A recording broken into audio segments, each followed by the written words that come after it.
ایک غلام تھا جو اپنے مالک کے ساتھ کام کرتا تھا۔ ایک دن وہ کام پر نہ گیا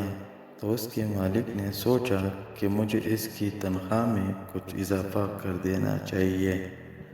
تاکہ وہ اور دلجمی سے کام کرے اور آئندہ غائب نہ ہو۔ اگلے دن مالک نے اس کی تنخواہ سے زیادہ پیسے اسے دیے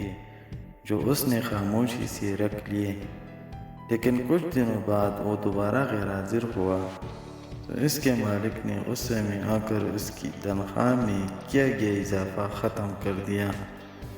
اور اس کو پہلے والی تنخواہ ہی دی۔ غلام نے اب بھی خاموشی اختیار کی تو مالک نے کہا،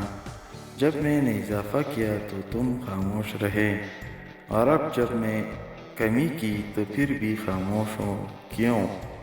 تب غلام نے جواب دیا، جب میں پہلے دن غیر حاضر تھا تو اس کی وجہ بچے کی پیدائش تھی،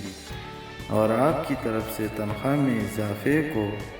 میں نے وہ رزق خیال کیا جو وہ اپنے ساتھ لے کر آیا،